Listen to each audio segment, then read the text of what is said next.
Could we take our seats?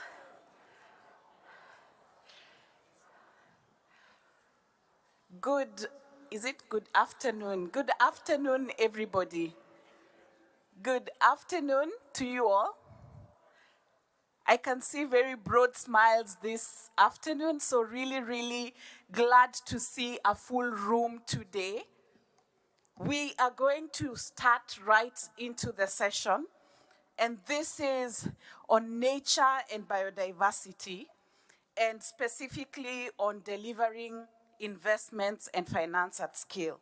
So ladies and gentlemen, this event is the summit's flagship session on nature and biodiversity, at least according to the concept notes that we saw.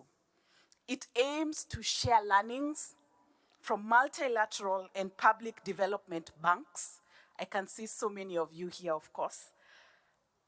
Public development banks, finance actors, conservation leaders, we are going to hear from today, government and policy stakeholders, and also on the ground practitioners on how to realize nature as infrastructure in real economic terms and investments, and how to scale nature finance, both through an enabling environment across the public and private sectors, but also through innovative financing approaches.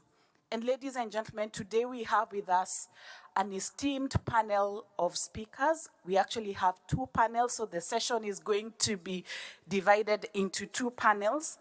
The first panel is going to speak about nature and as infrastructure, and we'll explain that. And the second panel is going to cover the aspect on enabling nature finance. And so just as we start, we need to remind ourselves that nature finance is at the forefront of innovative financial models and indeed has a central role to play in sustainable finance. It has the ability to contribute to addressing both climate and biodiversity crisis while supporting sustainable solutions and opportunities locally, as well as supporting the ever-increasing vulnerable communities. And preserving and conserving nature and biodiversity have been at the center of recent discussions, at least in all the COPs and the G20, and the topic on nature as infrastructure has recently emerged as a key application of nature finance, including for climate goals and for resilience. And so this afternoon, we are going to set the right narrative. We are going to showcase impactful case studies, and we are going to showcase ready-to-scale solutions, not just covering the challenges. And so we will cover these case studies in action, and we'll also speak about the necessary building blocks for strengthening and enabling environment for nature finance, including aspects on natural capital, valuation, data, standards, regulation, innovative financing instruments, the role of MDBs and PDBs to drive global finance flows and economic activities towards the GBF, which is the coming Montreal Global Biodiversity Framework, and many other international biodiversity goals. So ladies and gentlemen, with this introduction, it is my absolute honor to welcome Honorable Dion George, South African Minister of Forestry, Fisheries, and Environment, to give us some opening remarks. Welcome, Honorable Minister.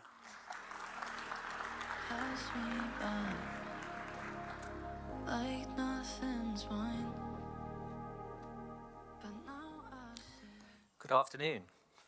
South Africa is one of the most biodiverse countries in the world, the home of many iconic plants and animal species. These have long been integral to our culture, spirituality, and livelihoods as Africans, and also highly valued across the world. South Africa's biodiversity is not only a national and cultural asset, it is also a source of economic prosperity through the sustainable use of a wide variety of plants and wildlife. Our natural assets attract millions of tourists annually to the Kruger National Park, Kirstenbosch Botanical Gardens, and Isimangaliso Wetland Park, to name only a few. In 2023, South Africa published the White Paper on Conservation and Sustainable Use of South Africa's Biodiversity, a government policy that aims to protect our country's biodiversity. It outlines 4 strategic goals of conservation, sustainable use, equitable sharing of benefits, and inclusivity. We regard this white paper as our own strategy to implement the Kunming-Montreal Global Biodiversity Framework adopted at that convention. Biodiversity and nature and the financial sector are inextricably linked. Safeguarding nature and biodiversity requires a fundamental change in business models and sustainable shifts in financial investment. Much is being done, with the biodiversity sector having established business and biodiversity initiatives with a number of production sectors aimed at enhancing sustainable production. For example, the Biodiversity and Wine Initiative in 2004 produced biodiversity guidelines for the wine industry. South Africa is the world's 8th largest wine producer. There is a massive financial gap when it comes to funding in the biodiversity sector. This gap is both global and local. Some estimates put the global biodiversity funding gap at between 598 and 824 billion US dollars per year by 2030. In 2022, the South African government, with the support of the UNDP Biodiversity Finance Initiative, the UNDP BioFin, launched the first biodiversity investment portal to match investors with bankable projects to support the growth of the biodiversity sector in South Africa. Recently, the portal successfully secured its first investments from 2 important biodiversity stewardship sites. This achievement, made possible by technical assistance from the UNDP BioFin, is an important step in promoting conservation, ecotourism, and community well-being in the country. The first investment was made by the US Agency for International Development, USAID, with the Africa Conservation and Communities Tourism Fund, which expressed interest in the projects listed on the investment portal. This resulted in the signing of 2 agreements totaling approximately $450,000 US to be provided through in-kind contributions.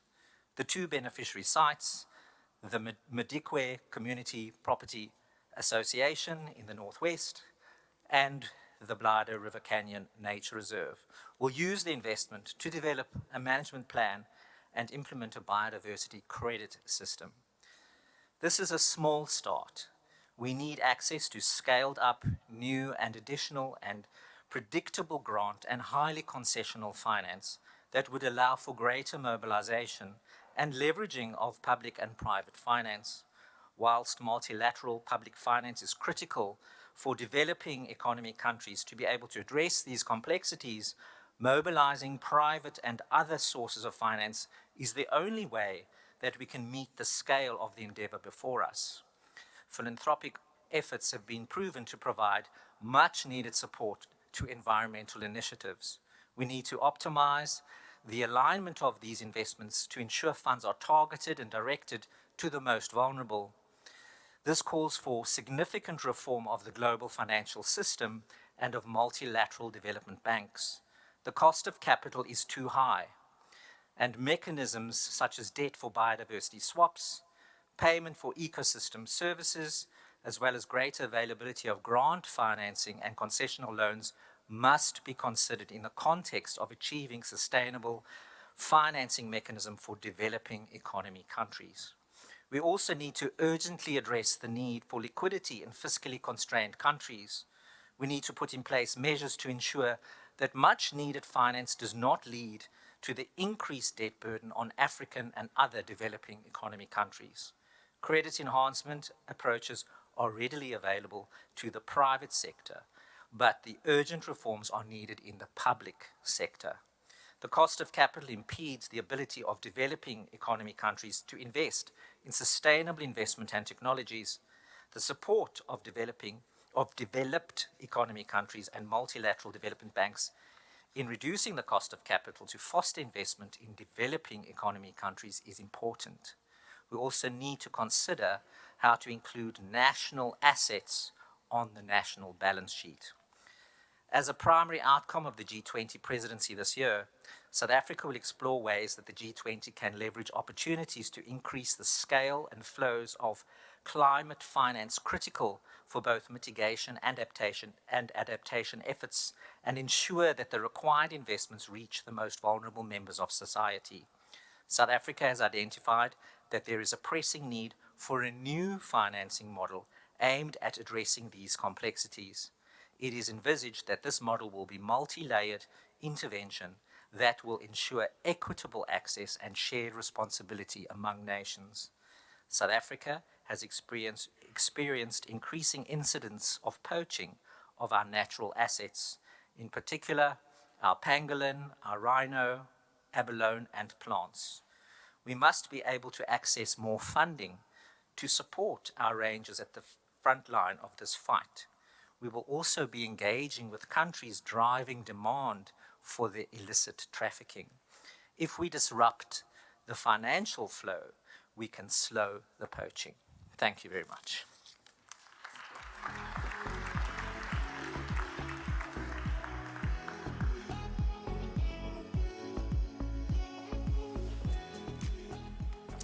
Thank you very much, Honorable Minister, and thank you for taking your time to speak to us this afternoon. It is now my absolute honor to welcome our second speaker, the CEO of KfW, Mr. Stefan Wintels. Welcome.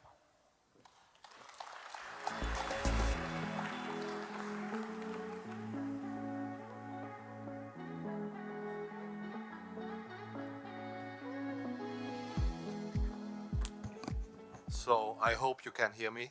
Good afternoon to everybody. It's a real privilege to speak today to you because biodiversity and nature is a topic at my heart. I moved 3 years ago from the private sector to the public sector. As a father of 4 kids, I think we need to be all in on this topic. Before I start, a big thank you to our host, South Africa and the city of Cape Town. What a wonderful country, and your commitment, and you laid out the strategy on biodiversity is a fantastic starting point, and we as KfW are a big supporter on your countries, and thank you for the long-standing relationship. But also a big thank you to Finance in Commons, because Finance in Common bring you together, and clearly this is a joint task, and my message is let's win together. Let's not lose alone this fight against the loss of biodiversity and climate change from my perspective. But before I start, I did not expect this audience, I have to say. Before I start, I have a very easy question. Who from you would like to be a CEO? Maybe if you raise your hands, don't think too long. Who would like to be a CEO? Not many, okay. Normally I speak in front of different audience, obviously. Normally if I speak about finance, 80–90% raise their hand. So you were lucky who did not raise their hand, because imagine for a moment that you would be the CEO of this planet. And imagine that you have to represent and explain at the shareholders' meetings to your shareholders of the planet what you have done as a CEO.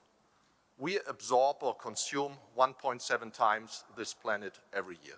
1.7 times, and the loss of biodiversity as one element is accelerating 100 times faster than in the last 65 million years. You can imagine how your shareholders would react to you as a CEO, and I come back to this theme because I think it's important, because all of us are an owner or a trustee of this planet to the next generation. And in order to be brief, I have only 3 points. And as a banker, I love AAA. KfW, by the way, if you are not familiar, it's a AAA institution. If you consider to invest your savings, we can offer you a AAA asset. But a AAA if we speak about biodiversity from my perspective, it starts with awareness. Unlike the climate change, the awareness on the loss of biodiversity, and I prefer the term nature, the loss of our nature is not well understood. It's understood, however, that it's enormous connectivity between the biodiversity in the middle, connectivity to climate, connectivity to health, connectivity to social and economic progress, etc. Biodiversity is at the center of your company. So you better take care that you protect the most important asset you have. Secondly, we need to move into action, the second A after awareness. It's time to act and accordingly to achieve our objectives, and I come to it, and I think the panel is a lovely opportunity to do so. And the third A is, of course, alignment. We need stronger alignment in the world where we see polarization, where we see an end of multilateralism, sorry for my English, but the alignment is so important. And alignment stands between awareness and action. Alignment connects both. And that's why it's so important, and I'm glad we all sit together. Come briefly to the first A, awareness. If you, again, the CEO of the planet, according to a recent study, the WEF, 44 trillion is the economic value per year on this planet, the World Economic Forum. And moderately or highly dependent on our nature is 42%. 42%. Let's round it up to 50. So that is real call for action. And the risk of losing biodiversity from a pure economic point of view is that we lose 2% of GDP over time by 2030. 2% of GDP is an enormous amount of economic value, it's an enormous amount of taxpayers' money, etc., and it's an enormous opportunity cost which we have. So therefore, again, you as the CEO, protect your asset. And it's interesting enough, the World Economic Forum did a study, what are the risk factors? What are the risk factors in 2 years and in 10 years? And it's amazing that within a short period of 2 years, only one factor of the top 5 factors is related to climate and biodiversity. But if you ask the question, what are the biggest risks in 10 years from now, and you ask the question to the same audience or group of people, suddenly 4 topics are amongst the top 5 risk factors. And that shows you the tragedy of the horizon. We are not designed to think long-term and act accordingly. This seems to be not the human being's interest. We are very short-term oriented, and everybody looks, of course, to maximize its own profitability. But with this paradigm, I think it will be hard to compete. And therefore, it's important to raise the awareness. But we need also a positive narrative. I don't think we should have a narrative where people are afraid. People should think positively about nature, and the opportunity on nature as a business is also estimated as a 10 trillion business opportunity, creating 400 million jobs by 2030. This is enormous. Think about what the opportunity could be in your country or within your responsibility, that people believe and see the advantages and the connection to social and economic progress. The second A is action. I'm the CEO and the trustees of the German taxpayers' money of KfW, and I'm glad that biodiversity is part of our strategic priority. We think climate and nature as one. With 4 billion, we are the global's largest biodiversity financier. We have established 2 biodiversity-related funds, a legacy landscape fund in Africa, but also a business eco, as we call it, fund within third-party asset managers, where we try to direct private capital to biodiversity and nature-related projects. So the Legacy Landscape Fund, the vision is that we have a long-term financing to 6,000 most valuable reservates, if that is the right English term.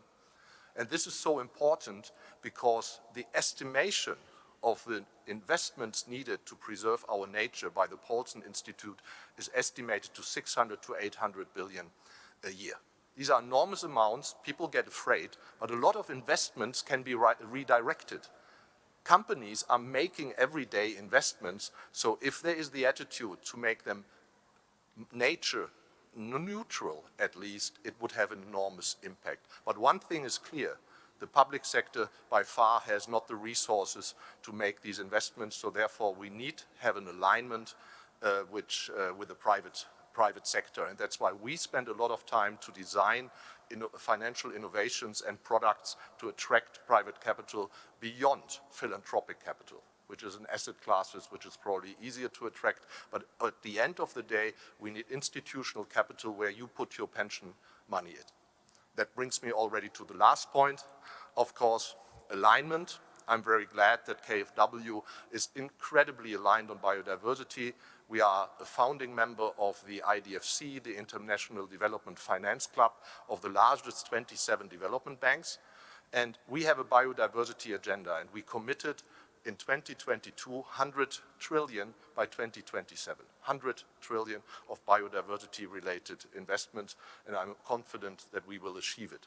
And that shows the power of cooperation, collaboration, because it's a global good, and everybody understands that biodiversity does not stop at a national border, but we need a global agenda and global action to tackle them. And I could give you many, many other examples where we are engaged with our partners, whether it's in Europe or at a global stage, whether it's with the multinational banks or with the national banks. So I conclude there. For those who have not listened, the AAA is awareness, action, and alignment. And I very much look forward to the discussion, and thank you very much for the invitation. Thank you.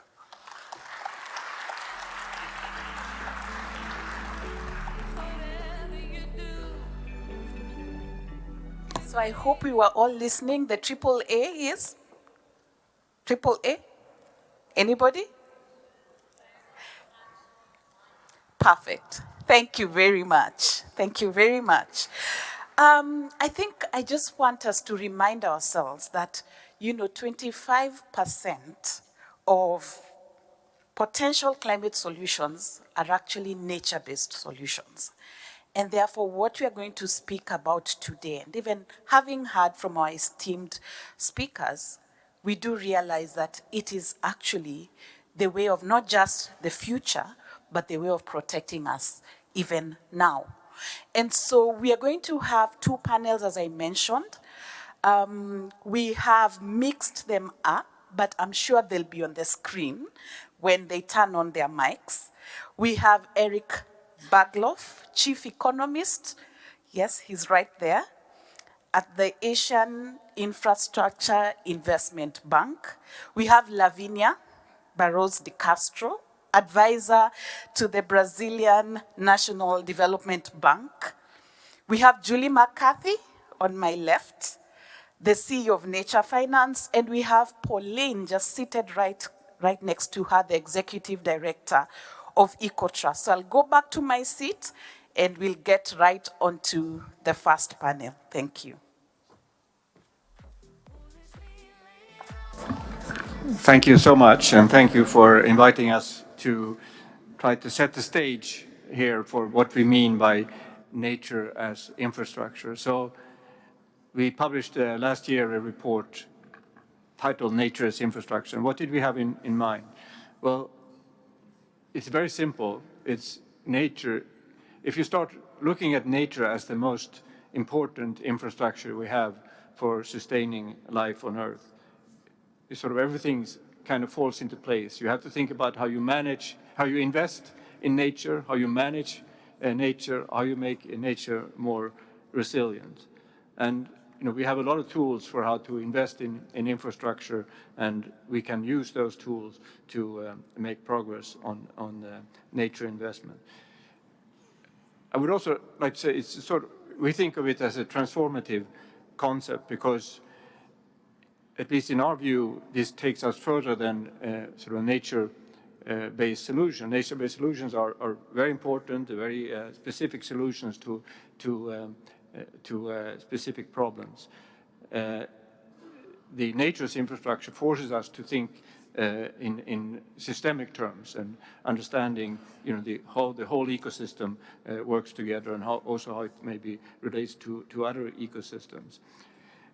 It is something that has to be, when we look as an infrastructure bank, look at investments, we kind of owe it to ourselves that we should look at nature first. What can nature help deliver? If you think of the river systems of the world, the Indus River system, the Nile, the Amazon, and so on, these are ecosystems that have sustained civilizations for millennia, and that's the level, I think, that we have to think about what nature's infrastructure means.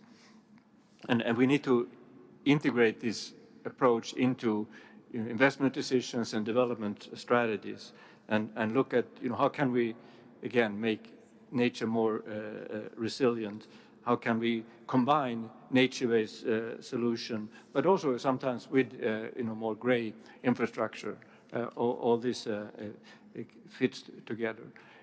Also, thinking about this at the sort of macro level, we start thinking, if we introduce this perspective, it's a lot about valuing natural capital. And once you start valuing natural capital, the way you think about economic growth, if you combine economic capital and natural capital, the way you think about economic growth, the way you think about productivity changes, and it opens up new development strategies.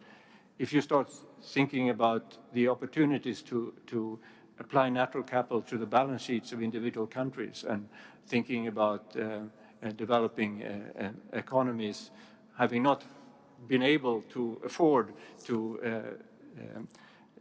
ruin nature, these assets become very important and can help bring down cost of capital and reduce debt levels.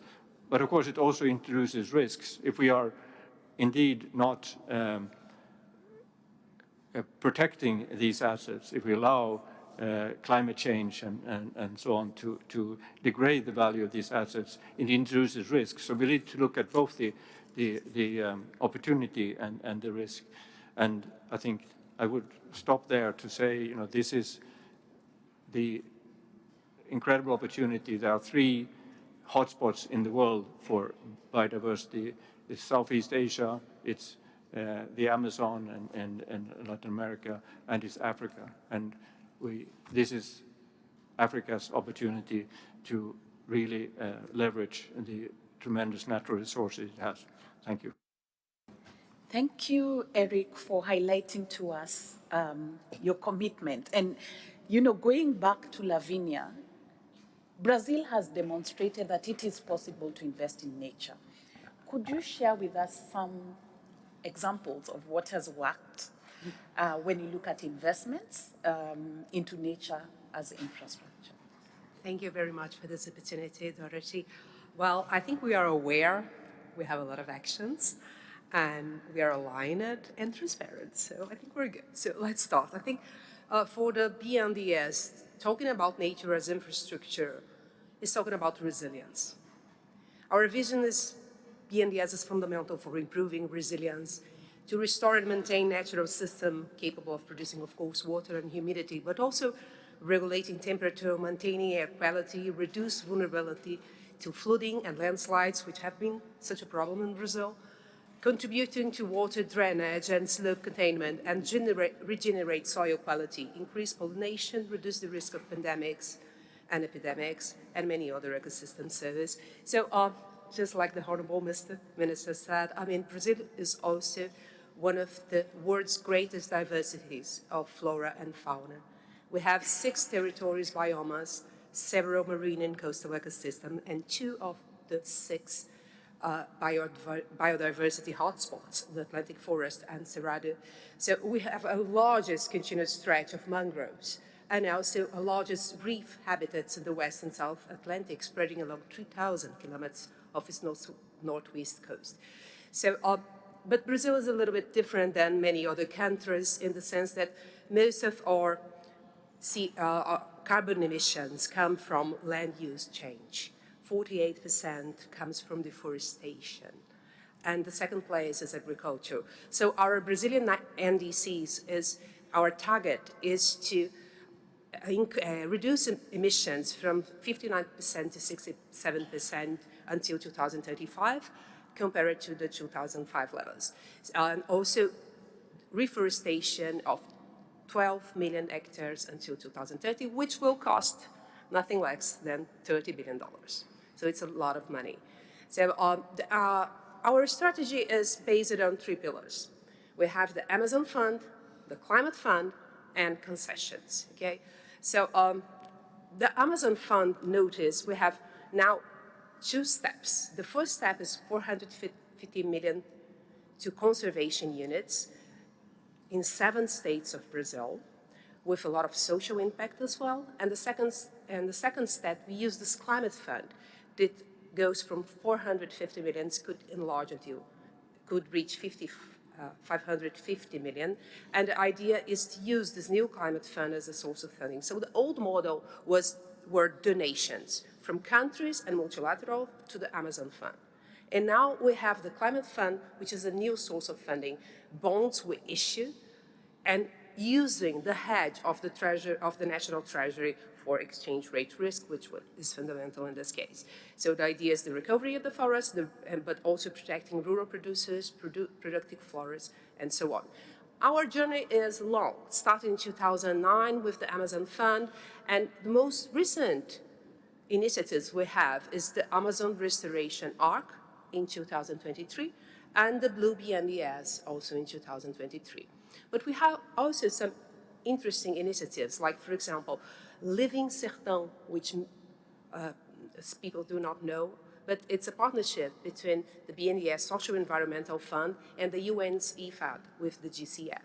So it covers 9 states in Brazilian Northeast. Investments are to 1.8 billion reais, and we have 1.8 million people involved in this projection. And the idea is to help agrarian reform settlers, traditional communities, indigenous people, quilombola communities, and Parsi communities to have access to knowledge and technology to collect, store, and reuse water, to adapt the agricultural production system to droughts, and to restore degraded systems. But we also have the Blue BNDES, which is a new initiative.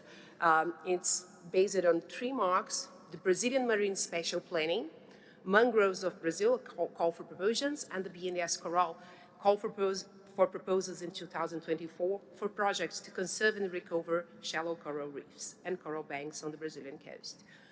The third pillar, finally, I'm finishing, is structuring projects. So now we have in our portfolio 9 studies and 24 contracts in perspective.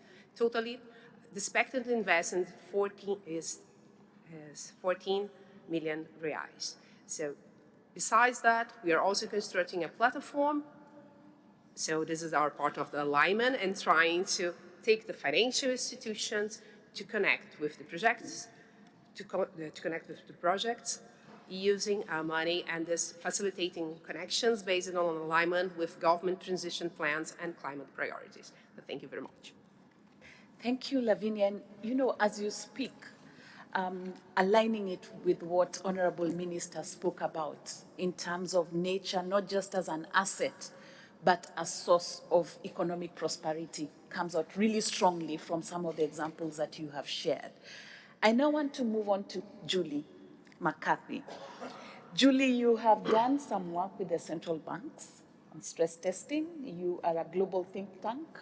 And there's also a very interesting report that you're going to speak to us about. But before we get onto that piece, at FSD Africa, we recently concluded a central bank stress testing exercise for 5 African banks.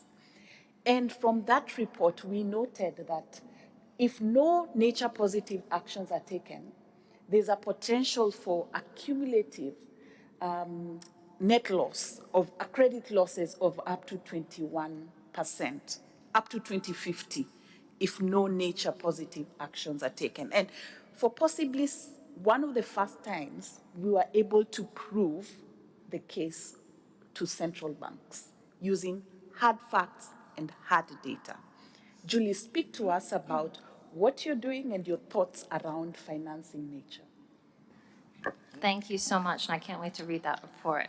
Hi, everyone. First of all, I just wanted to appreciate that we have a full house for the only main stage nature session at Finance in Common, which warms my heart. So thank you to everyone for your curiosity and for showing up. The other piece is that, Dorothy, you said that nature-based solutions constitute potentially up to 25% of climate action around Paris commitments. According to UNEP, it's actually 40%. So we can trade sources. So there are three key opportunities that I'd like to highlight in the realm of nature finance and nature's infrastructure, and one of them will be around central banking and financial supervision. But the first that I want to talk a little bit about is the bioeconomy, which nature's infrastructure is a core part of. So from the Biodiversity COP in Cali to here in Cape Town, and most recently at the G20 conversations a few days ago, the bioeconomy is increasingly being recognized as a critical driver of green economic transition, jobs, economic value added, and resilience. Broadly defined, a sustainable bioeconomy is the use of bio-based inputs or natural capital to produce goods and services. And the bioeconomy of today is not just fruit and nuts and biofuels. It covers an extraordinary landscape of nature-based innovation. It was really thrilling to see Brazil's leadership around the bioeconomy during its G20 presidency over the past year, and helping to develop the idea to create a global bioeconomy initiative within the G20 to emerge with a set of high-level principles, and now to try and carry some of those conversations forward into their COP30 leadership. I think overall that G20 global bioeconomy effort has helped insert nature into the broader G20 agenda around green economic transition, which I think is often primarily thought of as about renewable energy transition, and not so much about the role of nature in the bioeconomy, which right now is estimated at around 4 trillion per year, but may grow to up to 30 trillion per year in the years to come. We're extremely excited by South Africa's decision to take up leadership on this bioeconomy working group in a context where the African continent has around 6.3 trillion in natural capital that is not currently on the balance sheet. It's a really exciting opportunity, and there's so much incredible innovation happening in South Africa and on the continent in this sector. Alternative fertilizers and feed from bio-waste, mushroom-based plastic alternatives, pineapple fibers being turned into car doors and textiles, sustainable biofuels, controlled environment agriculture, new techniques in regenerative agriculture.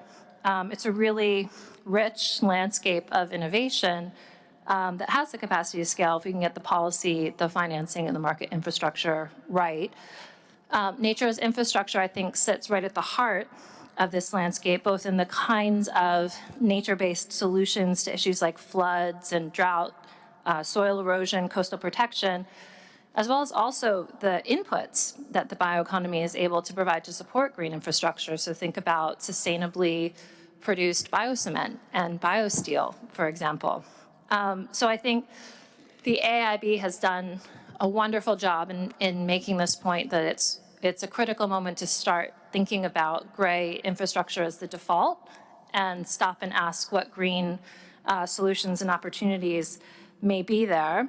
I think in the context of a world that is rapidly, unfortunately, warming beyond 1.5 degrees, it's going to be increasingly essential that we integrate nature into green economic transition strategies, both as a risk and as an opportunity over the coming years.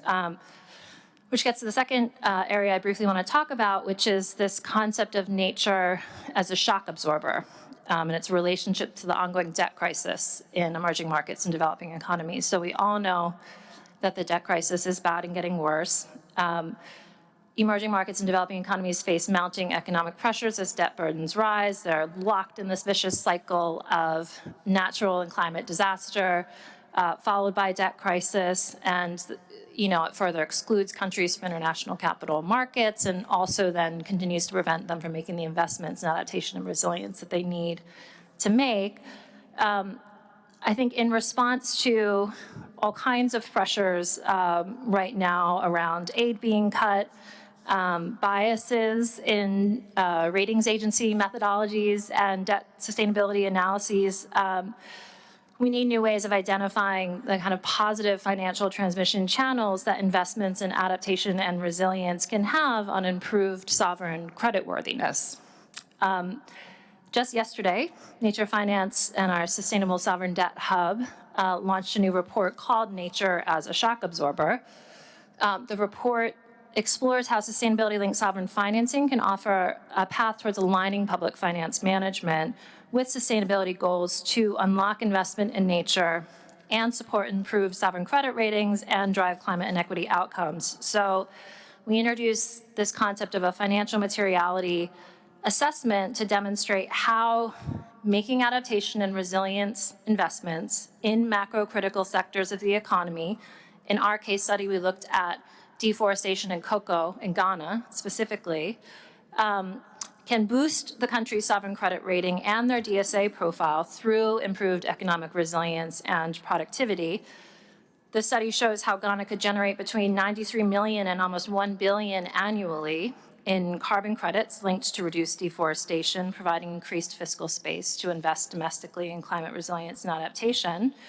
And I think the framework provides a roadmap for countries to try and leverage their natural capital for credit enhancement, arguing that nature and specifically investments in adaptation and resilience in some of these economically critical sectors should start to be understood and deployed as a credit positive asset rather than punished as just additional debt taken on in terms of ratings agencies and DSAs. And this gets to the final point that I'll make, which is on central banks, because I think this whole concept of nature as a shock absorber is a kind of clear demonstration of why central banks need to be paying closer attention to nature and climate integrated risks and what kinds of investments are likely to mitigate or exacerbate them. So this past year, Nature Finance did a piece of work with the European Central Bank and the Potsdam Climate Institute, where we created the first ever nature climate integrated risk scenarios. We looked at land use and agriculture specifically, and the results were what I would assume we all probably would expect, which is that when you look at nature and climate separately, you miss a whole landscape of potential interdependencies and risks exacerbating financial stability if you're not looking at the two together. So I think we're now at a moment where there's still work always to be done in improving scenarios and data, but we need to see these insights translate not just into scenarios and stress testing, but also into broader macroprudential supervision, collateral frameworks, refinancing strategies. We need to see insurers, both public and private, taking these risks up and linking potentially to performance criteria for investments on resilience and adaptation as a part of their willingness to cover them. I think the more that we see uptake of nature and climate risks by central banks and financial supervisors and insurers, the more that they're engaging directly with the science and their increasingly sophisticated economic models, this can also help inadvertently create more market demand for nature-positive investments like nature as infrastructure, which in reality we all know is helping save billions in damages due to the physical and transition risks, and it's also helping future-proof investment value chains and corporate supply chains. So I'll stop there. Thank you. Thank you very much, Julie. And at this point, I'm almost tempted to bring in Kevin Bender from TNC, because he's also going to speak about the debt issue. But let me hold that thought. Kevin, we'll get to you at that second panel. But it would be great to see the linkages about what you're going to say and what Julie has just covered. But I want to now go to real action on the ground. And Pauline, you have had experience from both angles. At policy level, sitting on the advisory council of the International Advisory Panel on Biodiversity Credits, but you have also on the ground experience in terms of project development. Please speak to us about market confidence in nature finance. Thank you very much. Sometimes I listen to the words and the big words that are said by the bankers and the technocrats, and then somewhere along the way I feel like I'm getting lost, but I have decided they can speak finance, they can speak policy, I will speak English. So I'm hoping today that I get to speak English. I work with the Environmental Conservation Trust of Uganda, which is an NGO based out in Uganda. And we work with smallholder farmers. And we've innovated around the concept of conservation finance. We co-create sustainable financing models, working together with communities. And we mainly draw from the impact dependence relationships between business and nature, but also we work with communities that draw their basic needs of water, food, fiber, building materials, medicinal extracts, and everything from forests, from nature, mostly from forests, even food security from forests. And we create financial flows that normally come from public and private philanthropy. We have innovated around the concept of payment for environmental services. And one of the things that we are experimenting with is biocredits. And basically biocredits is a measure of biodiversity outcome that is evidence-based and is also additional to what would have happened in the absence of the intervention. For example, we are working in a wildlife corridor where we have different forests that have been protected, but over the years it has been fragmented. And there is a lot of escalation on human-wildlife conflict, but there are also other environmental services that have been lost because of the fragmentation. So we've worked with communities that have set aside certain pieces of land to enable that connectivity to come back.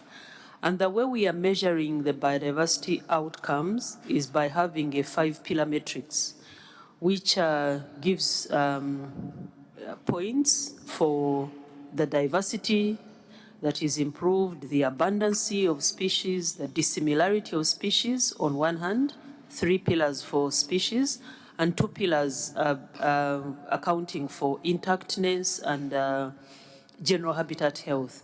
So together a matrix is created and a baseline is set, and using digital equipment like bioacoustics and camera traps, we are able to measure the increase in biodiversity on all those terms, and then award every 1% increase per hectare becomes a biodiversity credit. And then financial flows are put into the communities on account of that. Now, when we use words like biocredits or words like payment for environmental services, sometimes people think that these are commodities that we are moving from one location to the next, but nothing moves like that. What is happening is that we are monetizing efforts of these stewards of land to invest in building the resilience of nature. That's where whatever that is creating the financial flows are coming. And if very well designed, these kinds of things have potential to draw finances into real action that will build the resilience of these ecosystems.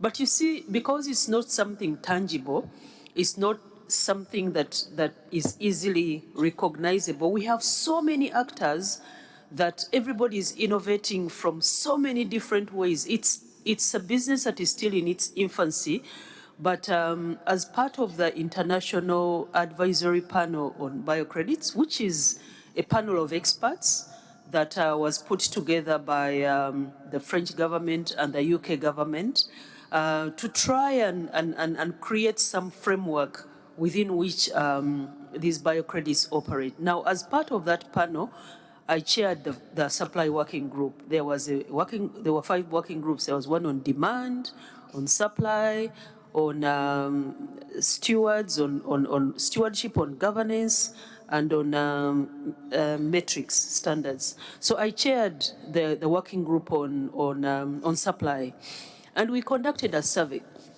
And that survey, we put it out for like 14 days, but we got responses from 60 participants from 31 different countries in every continent. And everybody seemed to be innovating differently. There are so many standards out there. There are so many digital platforms that one can draw from.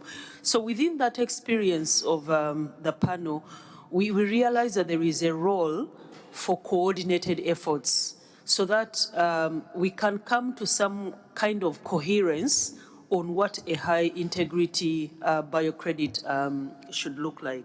So the international panel on, the International Advisory Panel on Biocredits developed principles on what high integrity is. And these principles were launched in Cali at the CBD COP in Cali, and in a really nice book that can be referenced. The 21 principles are accompanied by guidance for the different actors in the market, drawing from those 5 working groups, but also alongside the framework are case studies that exemplify the different principles, drawing from existing projects like ours on how these principles can apply or have been applied in what is happening on the ground. And we feel that the public development banks can pick quite a few lessons out of this framework. They can pick quite a few lessons. First and foremost, they could try and adopt the principles and probably integrate them into their own guidance. But you could also encourage private companies, private actors to invest in developing projects following these principles, and also to work with the governments. You hold quite a bit of sway with government, because he who what's that, drum the piper, he who pays the piper determines the tune. So you hold quite a bit of sway with the governments. You could also act by working with governments to create enabling legislation and policies for not just for the compliance markets, but also for the voluntary markets. When we were creating the principles, we had in mind that they are applicable to both circumstances, compliance circumstances as well as voluntary circumstances. And all the feedback that we got from the 60 respondents from the 31 countries, topmost on the agenda was access to finance at all the different stages, not just for the buyers that will pay for the biocredits, but also in, financing for investment in the actual development of the biocredits, and of course market alignment, as well as things like technical requirements, and most importantly, the ability to benefit the stewards of nature. Thank you very much.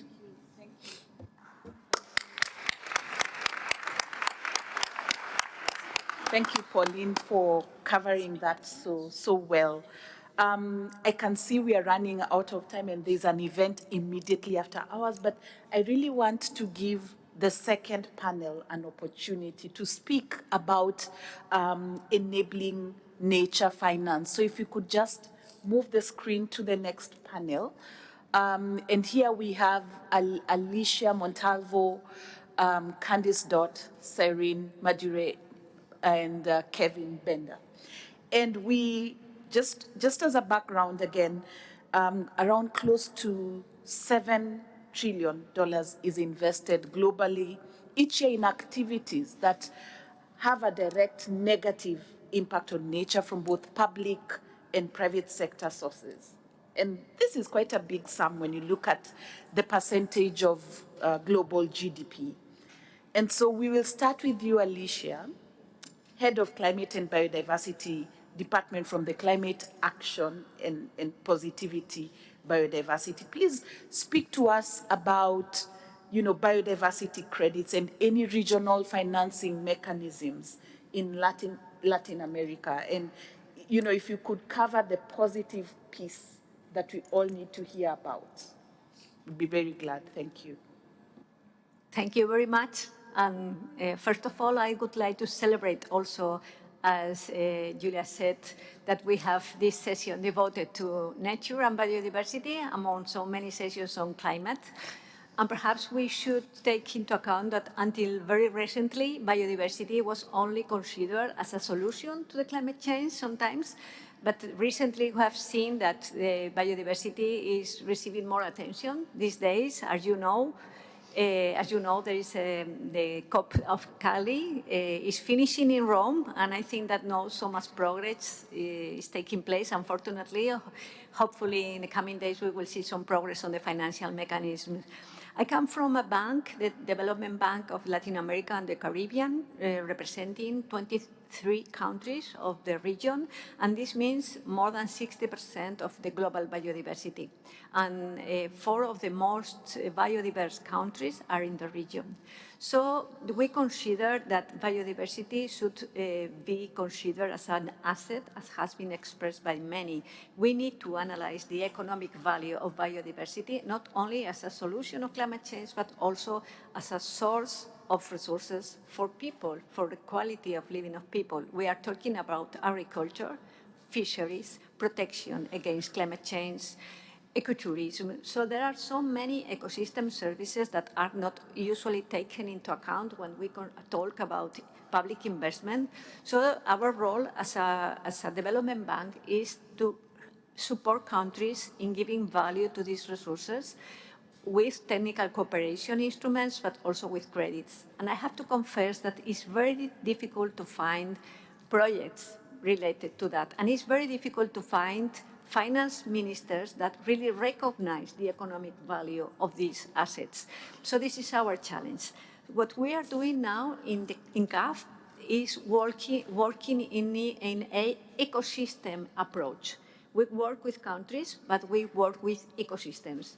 We have divided the region in 14 strategic ecosystems. Of course, one of them is the Amazonia, but we try to work from a multi-country point of view because we consider that this is the only way that we can really provide value to these ecosystem services.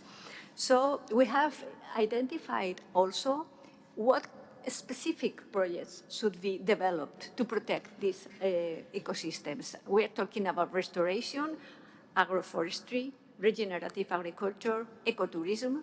And so for every single ecosystem, we have identified a number of the most efficient solutions. And we want to really give this menu of solutions to the different countries involved in the ecosystems.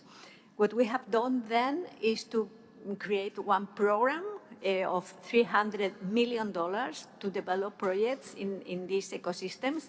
We are looking for partners. We are not a AAA institution. Well, we are a AAA institution in the sense that you have explained, but not from a financial point of view. So we are looking for partners. We are a AA- institution. So this is important because we need to really make possible that our credits are attractive enough for the countries. So we are providing good, lower interest rates for these credits, but we are looking for partners, seriously speaking. So I would be glad to really work with other institutions. And also, we are trying to innovate with biodiversity credits. Thank you very much, Pauline, for explaining your experience. We have now one pilot project in Chile, in the Patagonia, Chilean Patagonia, with blue biodiversity credits. It's really very difficult, but I think we need to try to create value out of these ecosystems. So what we are trying to do is not, of course, to give value to the biodiversity, but to the ecosystem services coming from this biodiversity. We hope that this will be a successful experience, that we can create resources that could go to this ecosystem, but also we are working in the Amazon, in the high mountains ecosystems, in the Mata Atlantica. So we think that it's important that we learn about these projects and that we are able to work with institutions with common principles to really understand what is the sense of these biodiversity credits. Also, I would like to mention very briefly one program, one innovative program we have, which is we are working with Audubon and BirdLife International, and we have identified the American flyways, the birds, as an indicator of those ecosystems that are in danger.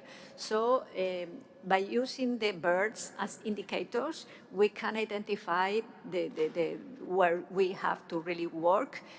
Particularly, for instance, now we are working in Chile, in the wetlands in Chile, in Colombia, in Panama.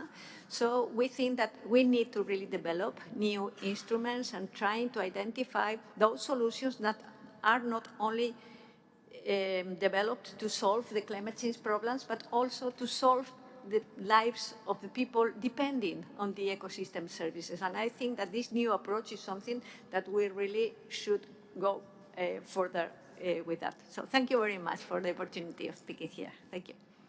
Thank you, Alicia. You know, as you speak and as you say you're looking for partners, it reminds me of Mr. Stefan's, comment on us working and winning together other than losing alone. So very good thoughts that you have shared. Candice, we work very closely at FSD with Candice. She's the head of global engagement at TNFD. Please speak to us about the role of disclosure frameworks, as well as the huge amount of work you're doing on data. Candice? Yeah, press it.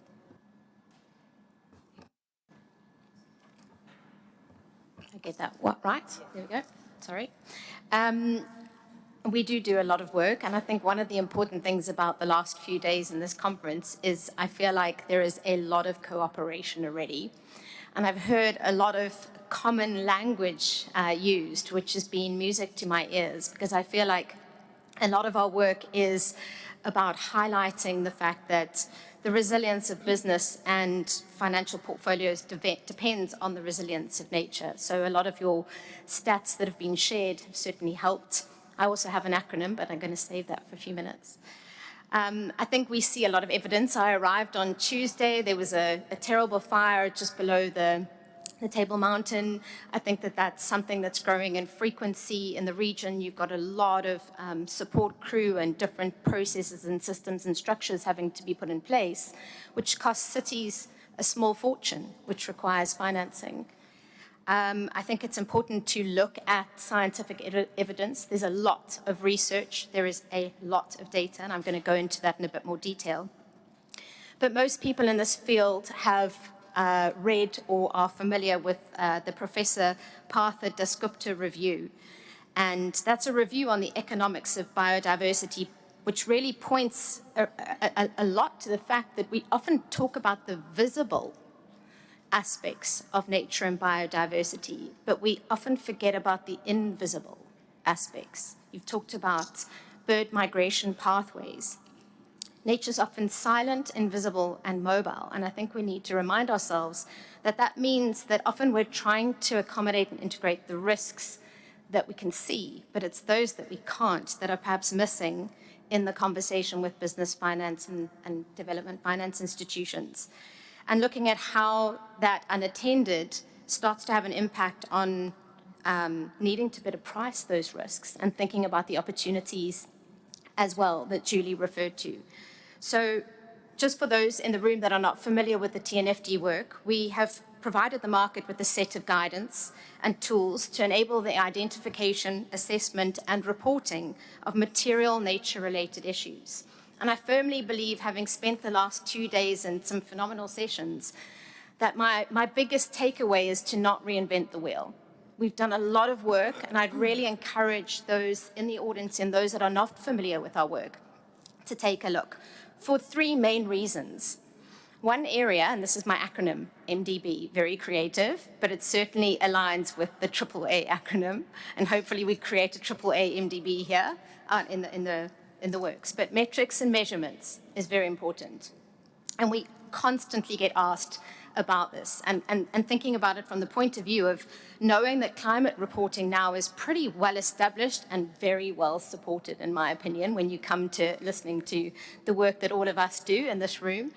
There are a lot of critical tools that exist, platforms, there's quite a lot of financing already, and certainly an easier metric using the Greenhouse Protocol. The TNFD commenced work in 2021, and it's really important to think about the work that we've done around the foundations required to set metrics and measurements and the methods used to help support the market beyond the greenhouse gas metrics. 3 years of work, lots of scientific partners involved, and really getting to a point where I just want to highlight, we've got 14 global indicators. Not many people know that we've integrated into our disclosure. These sit alongside existing climate reporting metrics. So just to be clear, this is not a separate discussion. This is integrated with climate discussion. And we're integrating those metrics. 9 of the 14 core indicators include dependencies and impacts on nature. 5 of the 14 indicators relate to risks and opportunities to the organization. So I encourage everyone to look at those because I think it will help with consistency, comparability, and reporting in areas that it seems there's a dire need to start looking at if you're going to start financing and looking at the financing opportunities. Building trust, accuracy, and credibility is critical, and one can't do that without the data. There is a misnomer that there is not a lot of data. My very first panel yesterday morning, I listened to Julie from Leapfrog, and in fact, she was highlighting just how much data they sit on. And it's really about trying to understand what data needs are of different partners, and especially when there are many organizations co-partnering and having different mechanisms and different models, to your point, Pauline, different languages in a way. I think access to high quality, timely, decision useful data is critical. And I just want to call out the fact that the TNFD is working on an initiative that's aligned to our work in a roadmap paper called the Nature Data Public Facility, NDPF for short. It's a platform to help support and provide open access to data, specifically focusing on the state of nature and the world and around the world for market participants to use.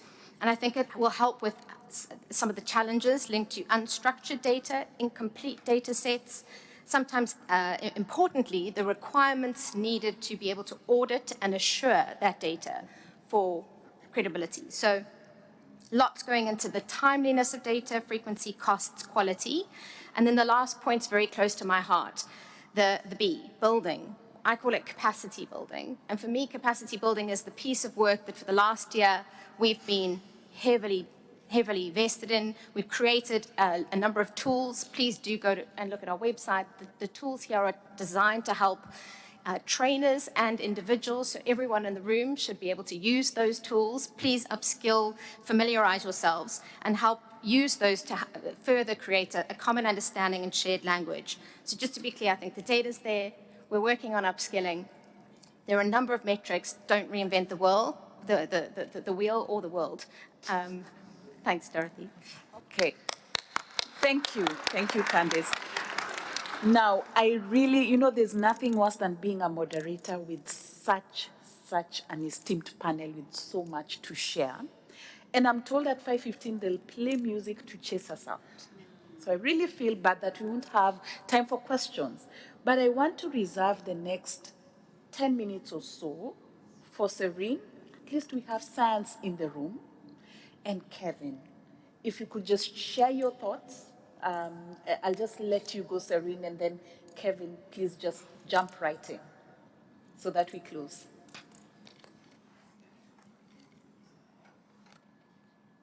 Just the red, yeah. Just press it. It's green. It should be.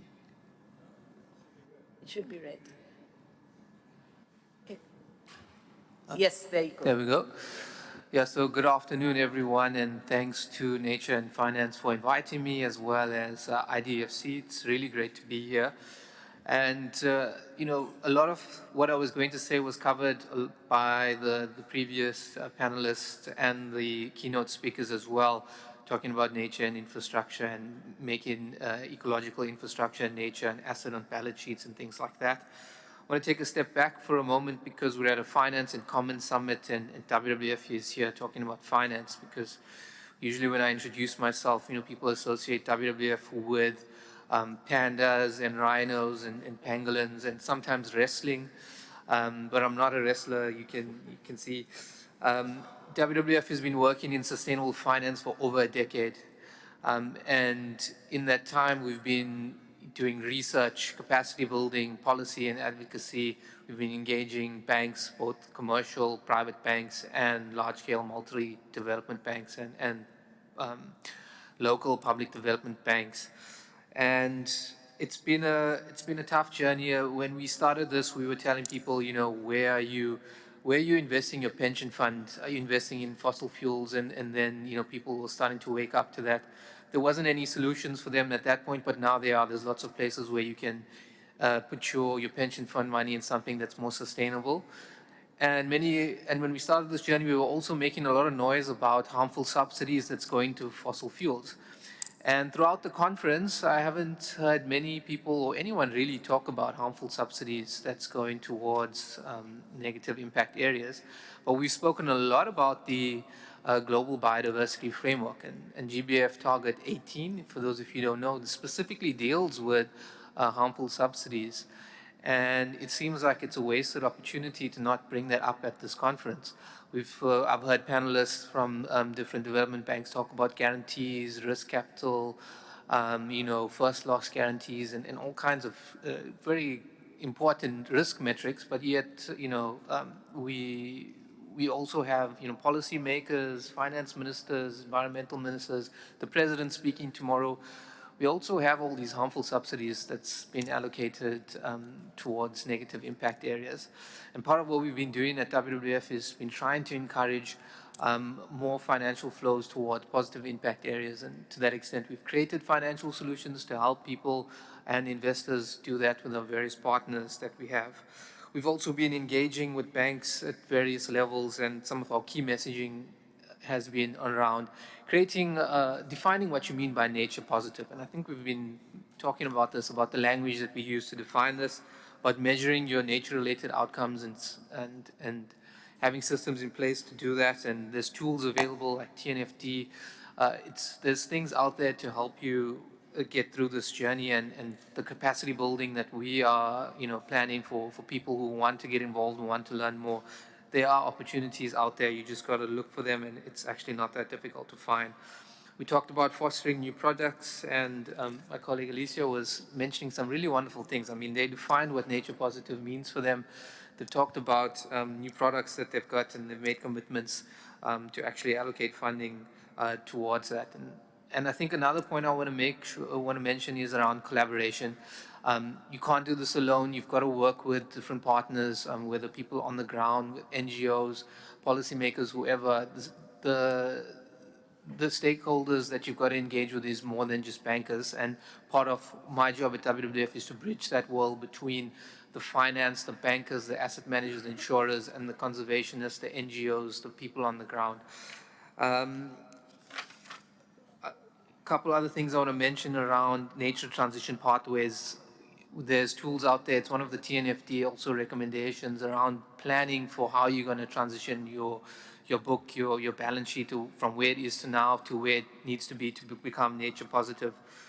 The audience for today is, for this conference actually has been, development banks, public development banks, multilateral development banks, international finance institutions, which I think is perfect for this conversation around nature and finance and scaling nature finance, because MDB finance is typically long-term, which is what we need for investments in nature. It's typically for the public benefit, and it's always a little bit difficult with the nature conservation conversation about how you, extract that benefit and ring fence it so you can pay off your debt. But nature finance is for the public benefit and therefore in the interests of MDBs and other development finance institutions. And it's often structured to encourage the finance sector or to encourage the private sector to invest alongside. And I think that's one thing we also try to encourage is more investments from the private sector into nature and climate. Just lastly, to mention a few things, that the public equity markets is over 76 trillion in value, public debt over 42 trillion in value, private debt over 91 trillion in value. I mean, just can you, how many people even know how many zeros are in a trillion? You know, it's such a huge number and there's so much money out there. And what we're trying to do is encourage money to shift from where they are now towards nature positive. It's great to hear Stefan from KfW talk about 100 trillion commitment from IDFC. I mean, that's huge and that's what we want to see.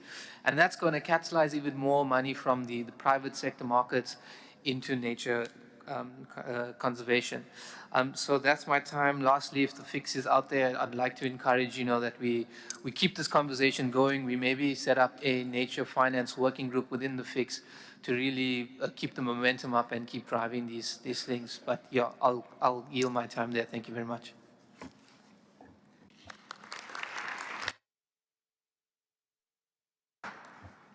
Okay, thanks. I'll just jump in here, and I see the big clock, countdown clock is kicked in while you were talking, so you handled the pressure nicely, which reads 9:24. So I'll try to keep mine as fast as possible. I'm Kevin Bender. I'm the Director of Greening Sovereign Debt at the Nature Conservancy. I was the financial transaction deal lead on our Belize debt swap, the commercial debt swap, and as well as the Gabon debt swap. And now I'm working to actually scale the product and address some of the problems that are impeding its growth. So I'll talk about that today. For those of you who aren't familiar, these are swaps where countries buy back their euro bonds in the market. Usually these are high interest rate bonds that are often available in the market at a deep discount or a discount.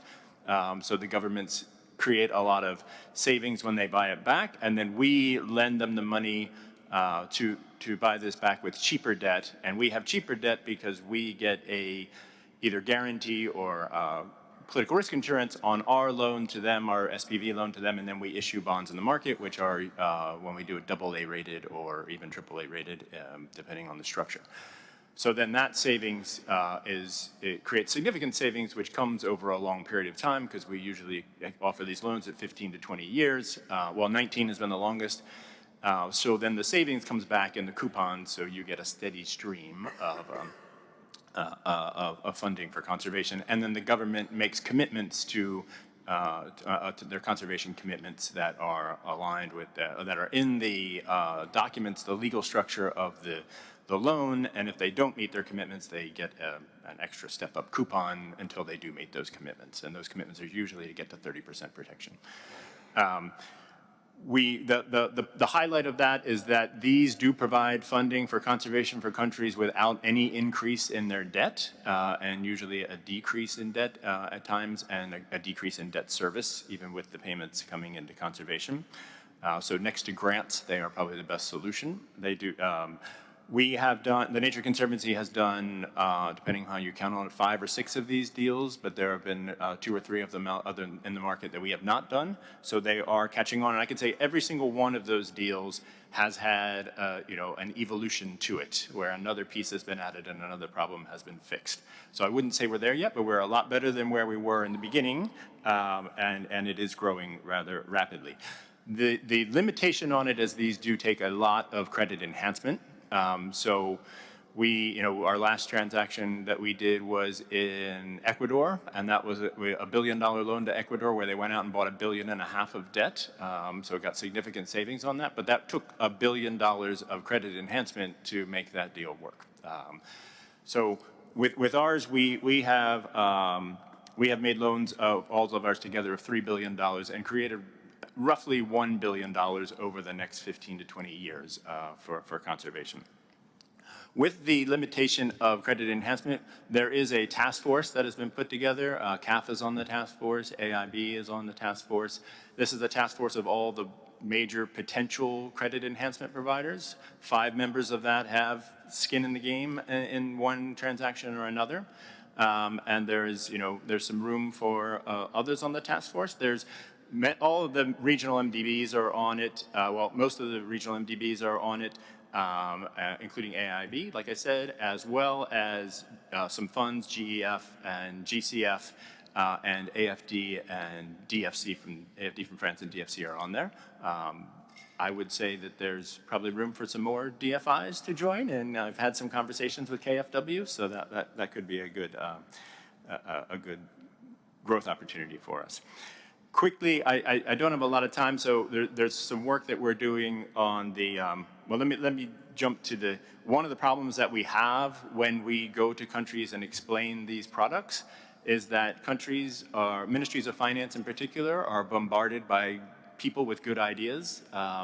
And when people like me come and talk about fancy, shiny objects that can do a lot of things, they don't often understand what they're getting into, and they don't have the nature financing strategy plans to go back to say, exactly, we've already done this, we know that we needed the nature swap for this, we need to do a green bond for this, we need grants for this. Those plans are not readily available, so that's one place where we can go, and that is where technical assistance from some of the MDBs and the DFIs could go a long way. That also has to be married with the NBSAPs and the NDCs and the NAPs and the country prosperity plans. It's a little overwhelming for me, and I'm pretty good at planning and finance. But I think that's where we need to put our efforts right now, is to get these plans sorted. And there was a very good conference at the beginning of the week with the country platforms, which we covered a lot of that. So I was asked, how do we scale this? Like I said, we created that task force because we think the credit enhancement is the biggest hurdle holding us back. We do think that task force is not only to get all of the potential providers to understand what to do to join it. I've had meetings with African Development Bank and a few others here today on that, but it's also to make the structures more efficient.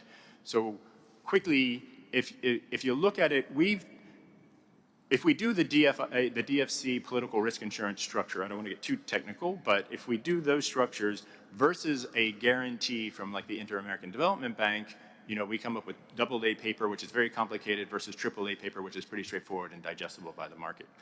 That, I could say with a few data points we have, is roughly 100 basis points more expensive to do the more complicated process. We are now doing billion-dollar deals, and I think we could comfortably go out 20 years on that. If we put the effort in with this task force to come up with better structures where we have a MDB or a AAA rating in the front and other solutions behind that to pass off the risk, including the market with co-insurance and reinsurance, and we get the AA paper with the political risk insurance behind the scenes, that's 100 basis point saving on $1 billion for 20 years, which turns out to be $200 million in that one transaction. So that is worth sitting down and spending the time to figure these things out, and that's what the task force is doing.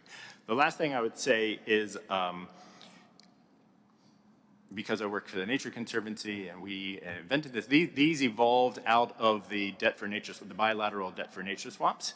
And the reason those debt for nature swaps became so popular was because a lot of these emerging markets back in the 90s and 2000s were in a bit of a debt crisis, as we're seeing now, particularly in Africa. And what those countries turn to, usually, if they have no other choice, is commodities to get hard currency to pay their debt, which means they cut down their forest, they overmine, they overfish. So there is a natural connection between debt swaps and these structures and nature, and I would like us to do all the best we can to keep this in the nature space, because you can certainly do it for anything else. There's, it's cash flow, but it's imperative that we really keep the focus on nature with these products. Thank you. Wow.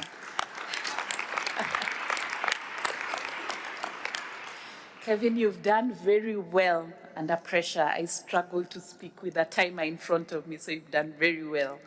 Ladies and gentlemen, you've heard for yourselves today that nature and biodiversity are not just environmental concerns, but they are real foundation of our economies, of our societies, and of our well-being. And each speaker today has proven that to us, and that we need to move from fragmented efforts and unlock this finance at scale. And this again requires integration of nature into our core financial systems, requires policy, requires, robust market mechanisms, requires each of us to come to the table. I don't think I want to go any deeper than that. So I just want to thank you very much. I also want to extend a special thanks to Monique. I don't know where she is. She's done an excellent job. You can imagine coordinating each and every one of us to speak today. Thank you very much, and thank you, our esteemed speakers and panelists, for staying through the time. We have a photo session, so I will invite you, speakers and panelists, to the front. Ladies and gentlemen, the speakers will join you outside. I hope we have a few minutes to take some of your questions. Thank you very much for your time.